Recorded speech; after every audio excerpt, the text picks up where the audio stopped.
আমিন ভাই, মানে আমার ফ্যামিলির কথা বলি, এই হাসনি আমার ফ্যামিলিতে অনেক মজার ঘটনা ঘটছে। আমার মার কথা বলি, অনেক সহজ সরল। উনি এই যে সেলিব্রিটি মিডিয়া এসব কিছু আসলে বুঝে না উনি। আমি একদিন ফোন দিয়ে বলতেছি, মা আমিন খান তো আমার পারফরমেন্স দেখে দাঁড়িয়ে গেছে, আগে কি হামাগুড়ি দিত?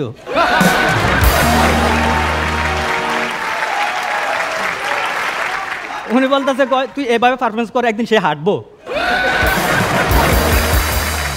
আমাদের ফারিয়া ম্যাম কোনো মানে কন্টেস্টেন্ট যদি ভালো করে উনি লাভ দেয়।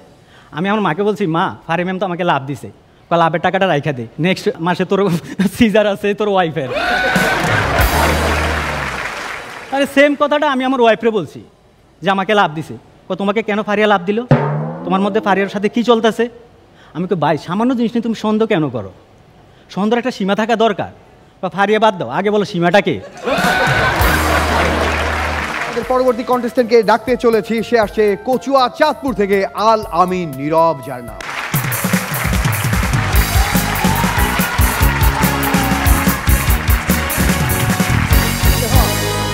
আসসালামু আলাইকুম জাজেস। হ্যাঁ, মেন্টর, ফাইনাল।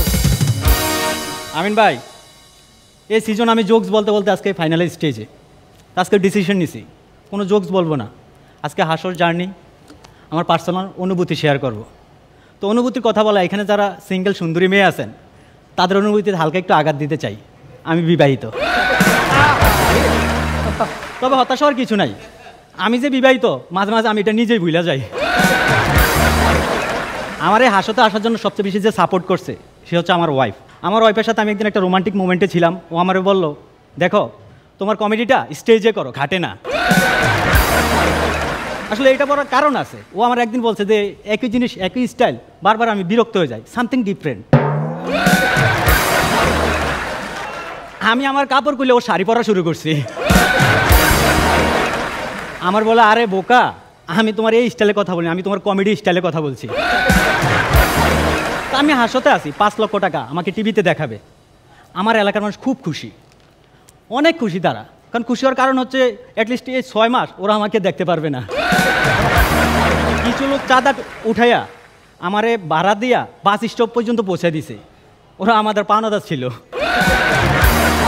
আমি গ্রাম থেকে ঢাকা আসছি, ঢাকা আসার পর আমি অডিশনে গেছি। অডিশনে যে আমার ভাড়া টাকা ছিল না, আমি রিক্সাওয়ালা মামার বলছি, মামা আমার কাছে ভাড়ার টাকা নেই, তোমার 2টা জোকস বলি। আমার 2টা জোকস শুনি না, মামা আমার 50 টাকা দিয়ে বলছে, তুই কমেডিটা এখানেই রাখ। আপনি এই যে আমার দেখতেছেন স্লিম বডি, আপনারা ভাবছেন না যে আমি মেনটেন করি বা ডায়েট করি, এরকম কিছু না। আমার এটা রহস্য হচ্ছে দরিদ্রতা। আমি এতটা দরিদ্র, মানে আমি এতটা দরিদ্র যে আমার মা আমার জোরে হাসতে দিত না যদি খিদা লেগে যায়। মানে আমি এতটা গরিব, সিম কোম্পানি আমার বলে 15 টাকা লোনের জন্য আপনি উপযুক্ত না। মানে বাজে সিচুয়েশন আমার সাথে হয়। মানে আমি এতটা গরিব, আমি মনে করেন যে আমার হাইটের অনুযায়ী আমার ওয়েট কমে গেছে। আমি গুগলে সার্চ দিছি যে আমার ওয়েট বাড়ানোর জন্য কি করা যায়, আমার বিভিন্ন দামি খাবার সাজেস্ট করছে। সাজেস্ট করার পর আমি এই চিন্তা আর 5 কেজি কমে গেছি। মানে আমি তারপরে আমার টাকা ইনকাম করতে হবে, আমি গুগলে সার্চ দিছি যে এই যে আমার টাকা কীভাবে ইনকাম করতে, ঘরে বসে মোবাইলের মাধ্যমে কীভাবে টাকা ইনকাম করা যায়। গুগল আমারে সাজেস্ট করছে যে মোবাইল বিক্রি করে দে।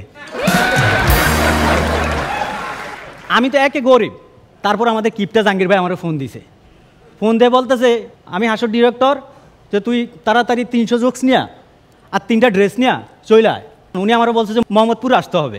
আমি 300 জোকস নিয়ে মোহাম্মদপুরে, যেখানে বাঘের ভয় সেখানে রাত হয়। আমার চিন্তাকারী ধরছে, চিন্তাকারী ধইরা আমার কাছে পাইছে 1000 টাকা আর 300 জোকস। ও আমার 1000 টাকা ফেরত দিছে, 300 জোকস নিয়ে গেছে। এভাবে আমার সাথে আমাদের তরু ভাইয়ের প্রথম পরিচয়।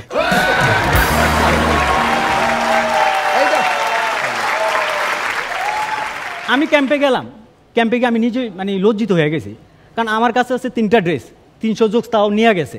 আমাদের এক ফিমেল কন্টেস্টেন্ট ও করছে, ও 3টা জোকস নিছে আর 300 ড্রেস নিছে। ও প্রথম রাউন্ডে বাদ পড়ে গেছে। পরে জানতে পারছি ও অনলাইনে এখন কাপড় চোপড় বিক্রি করে লাইভে।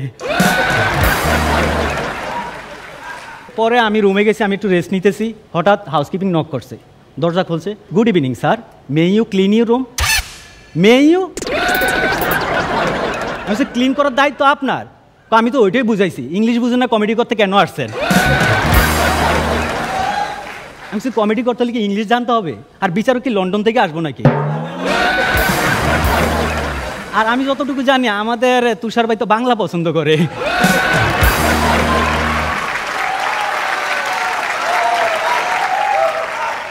তো আমি ক্যাম্পে আছি, ক্যাম্পে হচ্ছে কি গ্রুমারদের সাথে আমাদের জোকস আমরা ক্রিয়েট করি, জোকস নিয়ে কনভারসেশন হয়। আমি আমাদের যে শাওন ভাইয়ের কাছে গেছি, শাওন ভাইয়ের কাছে ভাই আমি একটা জোকস আনছি কিন্তু এটা ফানি হইতেছে না, এখন কি করা? আমরা কয় দেখ নীরব, হাসতে কোনো জোকস ফানি করতে হইলে জোকসের মধ্যে জাহাঙ্গীর বাইরে ঢুকিয়ে দিবি। আমি বলছি আচ্ছা ভাই, তো বলছে তোর জোকসটা কি? আমি বলছি ভাই আমি আর আমার বউ বাসার করে জাহাঙ্গীর বাইরে কি ঢুকাবো?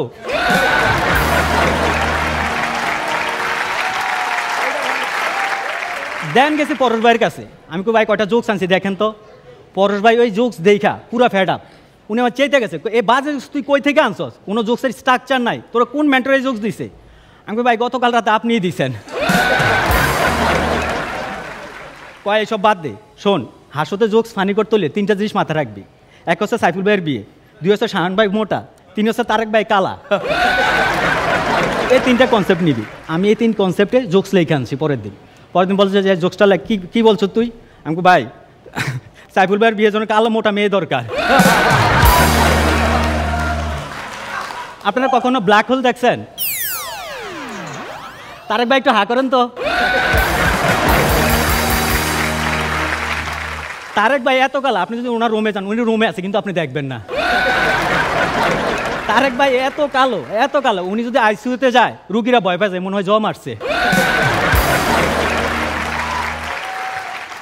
তো আমার এই 13 ডিসেম্বর আমার প্রথম এপিসোড হচ্ছে অন এয়ার হয়েছে।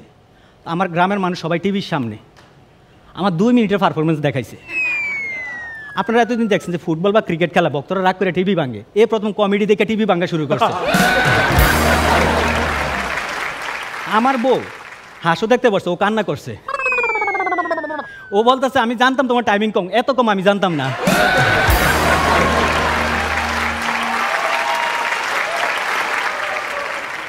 আমিন ভাই, মানে আমার ফ্যামিলির কথা বলি, এই হাসো নিয়ে আমার ফ্যামিলিতে অনেক মজার ঘটনা ঘটছে। আমার মার কথা বলি, অনেক সহজ সরল, উনি এই যে সেলিব্রিটি মিডিয়া এসব কিছু আসলে বুঝে না উনি। আমি একদিন ফোন দিয়ে বলতেছি মা আমিন খান তো আমার পারফরমেন্স দেখে দাঁড়িয়ে গেছে, আগে কি হামাগুড়ি দিত?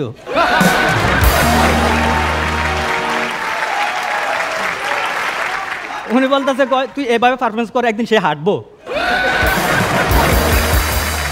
আমাদের ফারিয়া ম্যাম কোনো মানে কন্টেস্টেন্ট যদি ভালো করে উনি লাভ দেয়। আমি আমার মাকে বলছি মা ফারিয়া ম্যাম তো আমাকে লাভ দিছে, লাভের টাকাটা রাইখা দে, নেক্সট মাসে তোর সিজার আছে তোর ওয়াইফের। আরে সেম কথাটা আমি আমার ওয়াইফরে বলছি যে আমাকে লাভ দিছে, তোমাকে কেন ফারিয়া লাভ দিল, তোমার মধ্যে ফারিয়ার সাথে কি চলতেছে? আমি তো ভাই সামান্য জিনিস নিয়ে তুমি সন্দেহ কেন করো, সন্দেহের একটা সীমা থাকা দরকার। বা ফারিয়া বাদ দাও, আগে বলো সীমাটাকে। আমাদের তুষার ভাই আমার একদিন ডাক নিয়ে বলতেছে যে দেখ তোরা আমার নামে যা বলতেছস এগুলো ঠিক না, এই যে এগুলো ঠিক না, কিন্তু আমি এগুলো করি না, তোরা এগুলো আর বলিস না। তো আমার হাতে একটু সময় নাই, তো জাহাঙ্গীর ভালো থাকিস।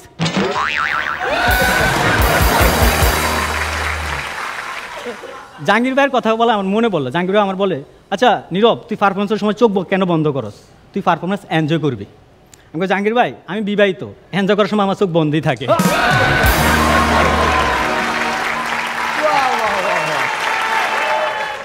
আমিন ভাই আপনার মনে আছে আমার একটা থাইল্যান্ডে সেট ছিল, এক ক্লায়েন্টে আইসা ওনার একটা পাসপোর্টে 65 পেজে 66 পেজে থাইল্যান্ডে ভিসা লাগানো। আমি কিন্তু নাম বলি নাই, ওই দিন নাম বলি নাই, আজকেও বলবো না। তবে আমাদের অ্যাসিস্ট্যান্ট একটা মোস্তফা ভাই খুব ভালো মানুষ, না ভালো মানুষ হওয়ার কারণ আছে। ওনাকে একদিন এক পার্টিসিপেন্ট এসে বলতেছে যে ভাই আপনি আমাদের যে সুপার সেকশন থেকে বাদ দিয়েছেন, আবার আমাদের ওয়াইল্ড কার্ডে আনছেন, আমাদের এই সুযোগ দেওয়ার জন্য আপনাকে ধন্যবাদ। কয় সুযোগ টুযোগ কিছু না, ওই দিন তোর কান্নার ফুটেজটা ভালো আসে না, আইসা রিটেক নেওয়ার জন্য আনছি। তো আমাদের হাসতে আমরা যারা কমেডি রিয়েলিটি শোতে যারা চ্যাম্পিয়ন হবে তাকে 5 লক্ষ টাকা দেওয়া হবে। তো ওটা যদি চেকে দেওয়া হয় তাহলে এটা কি চেক বলা হবে? কি রিয়েলিটি চেক। তো রিয়েলিটি হচ্ছে কি বাস্তবতা, রিয়েলিটি বাস্তবতা। তো বাস্তবতাটাকে আমরা কঠিনভাবে না নিই, আমরা অন্যের হাসির কারণ হিসেবে আমরা দাঁড়াই। তো আপনার হাসির উপাদানটা হচ্ছে কি, হাসির উপাদান আপনারা দেখতে হলে আপনারা মাসেল প্রেজেন্ট হাসো সিজন 7 দেখবেন। Thank you.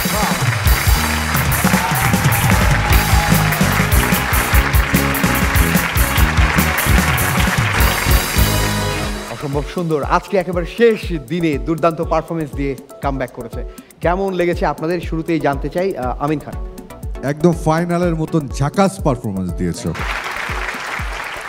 মানে শুরুর পর থেকে ওয়েট করছিলাম বাড়িটা কখন পড়বে, একদম ঠিক একটু পর থেকে যে বাড়ি শুরু করছো নন স্টপ, দুর্দান্ত ছিল।